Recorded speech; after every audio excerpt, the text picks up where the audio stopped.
Google के CEO सुंदर पिचाई ने बुधवार को दिल्ली में पीएम मोदी से मुलाकात की। बता दें कि गूगल के सीईओ भारत में आयोजित ग्लोबल एआई इम्पैक्ट समिट 2026 में हिस्सा लेने आए हैं और 20 फरवरी को समिट में मुख्य भाषण भी देंगे। भारत पहुंचने पर पिचाई ने सोशल मीडिया प्लेटफॉर्म एक्स पर पोस्ट कर कहा कि एआई इम्पैक्ट समिट के लिए भारत लौटकर खुशी हो रही है और यहाँ हमेशा की तरह गर्मजोशी से स्वागत किया गया। पीएम मोदी ने सुंदर पिचाई के साथ हुई इस बैठक को खास बताया। पीएम मोदी ने अपने सोशल मीडिया प्लेटफॉर्म एक्स पर कहा कि दिल्ली में एआई इम्पैक्ट समिट के दौरान श्री सुंदर पिचाई से मिलकर बेहद खुशी हुई। जी Umesh ji, digital sovereignty build हो रही है या फिर हम ये कहें कि जो प्राइवेट डिजिटल एम्पायर है, क्योंकि एक तरफ सरकार की भी अनाउंसमेंट है, दूसरी तरफ प्राइवेट प्लेयर्स भी है, तो कौन ज्यादा इस उसमें हावी रहेगा? देखिए, 2 से 3 डेटा पॉइंट आए हैं। अश्विनी वैष्णव जो हमारे मिनिस्टर हैं, उन्होंने बोला है कि भारत के अंदर क्यूमुलेटिव इन्वेस्टमेंट्स आने वाला है $200 बिलियन का। अदानी ग्रुप ने बोला है कि वो अकेले $100 बिलियन का इन्वेस्टमेंट करने वाला है। गूगल ने अनाउंस किया था कि वो $15 बिलियन का इन्वेस्टमेंट कर रहा है।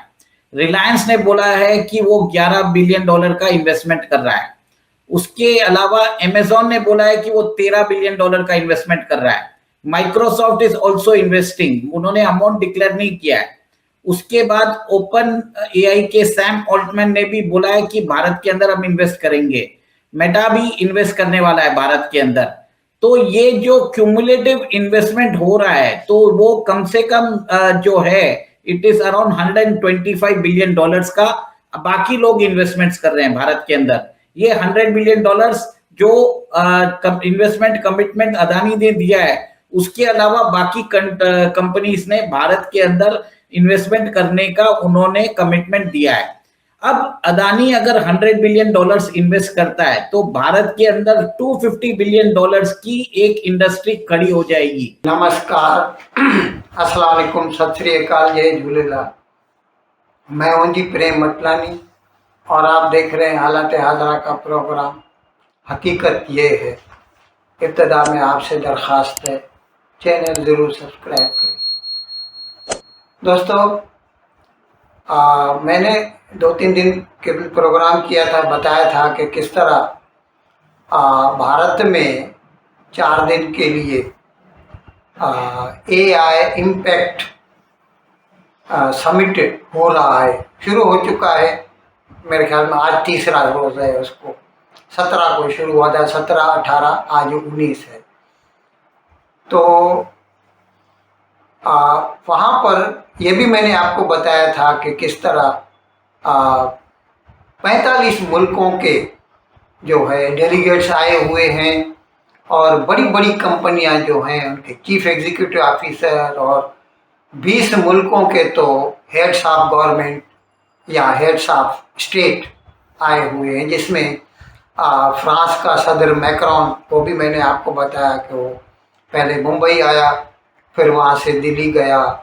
ब्राज़ील का सदर लुला डी सिल्वा, वो आया हुआ है, और you name it they have it. अभी मुझे तो नाम भी नहीं याद है। यूरोप के तो बहुत आए हुए हैं, और क्योंकि ताज़ा यूरोप के साथ हमारी जो मदर ऑफ डील्स हुई थी, तो all the heads of government, European heads of government are gung ho about it।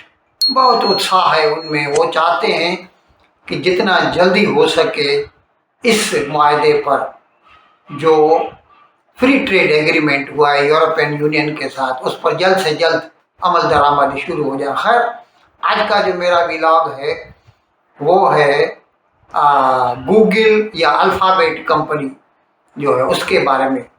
उसका अल्फ़ाबेट का जो चीफ एग्जीक्यूटिव ऑफिसर है, जिसका गूगल एक पार्ट है, मैं बताऊं आपको, गूगल, यूट्यूब, ये सब उसके पार्ट है। कंट्रोलिंग कंपनी अल्फ़ाबेट है, उसका चीफ एग्जीक्यूटिव ऑफिसर एक भारतीय निजाद है, Sundar Pichai. You know him, everyone knows him. वो भी आया हुआ है यहाँ पर। तो कल उसकी भारत के वजीर आज़म जनाब नरेंद्र मोदी से मुलाकात हुई। उसके बाद उसने बताया कि हमें पूरा एतमाद है, पूरा विश्वास है भारत के न सिर्फ इस कैपेबिलिटी में कि यहाँ पर ह्यूमन रिसोर्सेज हैं, इंजीनियर्स हैं, साइंस, टेक्नोलॉजी, इंजीनियरिंग, मैथमेटिक्स के ग्रेजुएट, पोस्ट ग्रेजुएट, डॉक्टर्स सब हैं। उसके अलावा भारत की जो सरकार है वो भी इस बात पर पूरा जोर दे रही है कि along side being a super power in software, India must acquire capability in hardware too। और ये जो आर्टिफिशियल इंटेलिजेंस है इसके बारे में कल सुंदर पिचाई ने बताया, ये एक बहुत बड़ी बात है। मैं भी पहले कह चुका हूँ आपको कि ये दुनिया की जो यूँ समझ लीजिए कि तीसरी या चौथी बड़ी डिस्कवरी है। जैसे पहले पहिया था, फिर उसके बाद कंप्यूटर आया, इंटरनेट आई, और अभी ये आर्टिफिशियल इंटेलिजेंस आया है। इसके बारे में उसने कल बताया, AI is most powerful tool to solve the problems at planetary scale. Planetary scale यानी पूरी धरती के मसाइल हल करने की कुव्वत रखता है। अब आमतौर पर तो लोग इसको डिसरप्टिव तो है, देख रहे हैं कि कई नौकरियां जा रही हैं। भारत में जो सॉफ्टवेयर की कंपनियां हैं उनकी इंजीनियरों की छटनी हो रही है, रिट्रेंचमेंट हो रही है। लेकिन खुद सुंदर पिचाई कहता है कि हमें इसमें पूरा पूरा भरोसा है, एतमाद है कि ये इंसान ज़ात का बहुत भला करेगी, और इसके लिए we have to invest heavily in it. और ये तो मैं आपको बता चुका हूँ कि भले ही भारत सॉफ्टवेयर का सुपर पावर है, लेकिन AI के मैदान में दूसरों से पीछे न रह सके, इसीलिए भारत हार्डवेयर में भी पूरी पूरी इन्वेस्टमेंट कर रहा है। और जहाँ पर जैसे ये कल बताया है सुंदर पिचाई ने कि वो लोग एक अंडर सी केबल बिछा रहे हैं फाइबर ऑप्टिक की डेटा ट्रांसफ़र के लिए, जो भारत से जाएगी हज़ारों मील सफ़र करके अमेरिका के जनूब में, साउथ में, जहाँ पर जैसे ये फ्लोरिडा है, ह्यूस्टन वगैरह, जो मतलब फिनिक्स, नेवाडा तो खैर ऊपर है, सॉरी, ये कैलिफोर्निया है।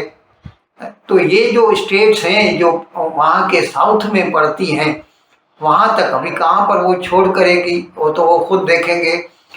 तो they are going to connect through fibre optic India with USA। और उसके साथ साथ उसने बताया कि हम जो $15 बिलियन, ये भी मैं प्रोग्राम कर चुका हूँ विशाखापट्टनम में, वाइजैक भी जिसे बोलते हैं, वो वहाँ पर एक बहुत बड़ा डेटा सेंटर बना रहे हैं with the investment of $15 billion, तकरीबन 140,000 करोड़।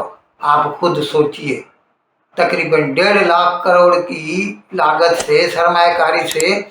और इसके अलावा ये अभी जो होगा under sea cable fibre optic, वो भी उसने कल बताया। और उसको पूरा पूरा विश्वास है भारत की कैपेबिलिटी में कि यहाँ की पॉलिटिकल सेटअप भी जो है उस पर भी हमें एतमाद है, और भारत का जो ह्यूमन रिसोर्स है उस पर भी हमें एतमाद है कि वी विल रीच अवर गोल जो है। और ये मैं आपको बता दूं, ये जो डेटा सेंटर्स है ना, ये पानी भी बहुत खाते हैं, बिजली भी बहुत खाती है, और इन्वेस्टमेंट तो जैसे मैंने बताया अभी देखे 1,40,000 करोड़ तो एक डेटा सेंटर है 1 गीगाबाइट का। और ऐसे ही जियो वाले लगा रहे हैं, दूसरे भी लगा रहे हैं, कई कंपनियां हैं, मैं कई प्रोग्राम कर चुका हूं, सब लोग भारत में अपने डेटा सेंटर बना रहे हैं। ये भी मैंने बताया था मुंबई में जो 3rd मुंबई जो नैना जो बन रहा है नवी मुंबई इंटरनेशनल एयरपोर्ट के साथ, वहाँ पर भी एक डेटा सेंटर लगा रहे हैं। तो ये जो डेटा सेंटर है ना, ये लाखों करोड़ की लागत से लगते हैं। इनमें पानी बहुत लगता है, बिजली बहुत लगती है, और ये जब लगेंगे, अच्छा ग्राफिक यूज़र इंटरफेस एनवीडिया, इसीलिए उसके GUI बिकने की वजह से दुनिया की सबसे बड़ी कैपिटल कैपेसिटी वाली कंपनी बन गई है। उसके $4.5 ट्रिलियन की मालिक है वो एक कंपनी। इतना तो पूरा हिंदुस्तान भी नहीं है। पाकिस्तान तो जस्ट $300 बिलियन की इकोनॉमी है और वो एक कंपनी, ऐसे 15 पाकिस्तान निकल आए उसमें से। तो ये है ऐसी। तो ये सब तभी मुमकिन हो सका है जब आर्टिफिशियल इंटेलिजेंस पर पूरी दुनिया दबा के पैसा लगा रही है और भारत भी इस सिलसिले में किसी से पीछे रहना नहीं चाहता।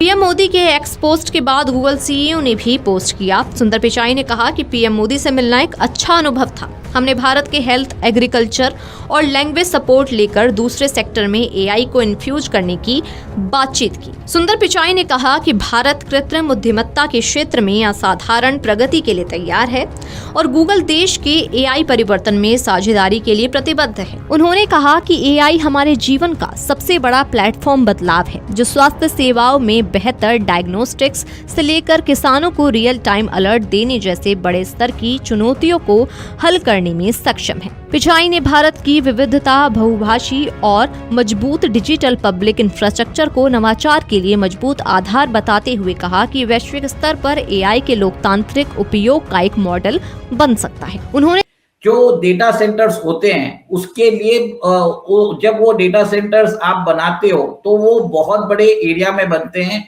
और इसके कारण बहुत सारी एलाइड इंडस्ट्रीज को फायदा होता है। गौतम अदानी जी ने तो क्लियर कट बोल दिया है कि वो जो अभी भारत की डेटा स्टोरेज की क्षमता जो अभी 2 गीगावाट्स है उसको वो 5 गीगावाट्स करने वाले हैं। उन्होंने ये भी बोल दिया है कि हमारा जो पार्टनरशिप है हम गूगल के साथ कर रहे हैं, हम माइक्रोसॉफ्ट के साथ कर रहे हैं और फ्लिपकार्ट के साथ करने वाले हैं, जिसके कारण देश के अंदर बाकी एलाइड इंडस्ट्रीज जैसे टेलीकॉम इंडस्ट्री रहेगी उसको फायदा पड़ने वाला है। पावर जनरेशन जो होगा उससे हमको फायदा होगा। डेटा के लिए आप जितने भी हार्डवेयर या सर्वर्स की रिक्वायरमेंट होती है वो भारत के अंदर चालू हो जाएगा। फिर उन्होंने ये भी बोला है कि बहुत सारे जॉब्स भी चालू हो जाएंगे। अंबर जी, सबसे बड़ी बात है कि उन्होंने ये बोला है कि हम हमारे जो स्वदेशी एलएलएम्स है उसको हम अभी प्रोत्साहन देने वाले हैं। ये एक तरह से कमिटमेंट उन्होंने दिया है कि वो भारत को, अब जो भारत है जो पहले फॉलो करता था वो अब शेप करेगा ग्लोबल एआई पॉलिसी। इन अल्फाज के साथ आज का प्रोग्राम खत्म करने की आपसे इजाज़त चाहता हूँ, लेकिन विदाई लेने से पहले एक मरतबा फिर आपसे मेरी दरख्वास्त है कि जिस किसी साहब या साहिबा ने अब तक हमारे इस चैनल को सब्सक्राइब नहीं किया, हज़राए करम इसको जल्द से जल्द सब्सक्राइब करें, प्रोग्राम को लाइक करें, शेयर करें और घंटी का बटन दबाना न भूलें। बहुत बहुत शुक्रिया। खुदा हाफ़िज़।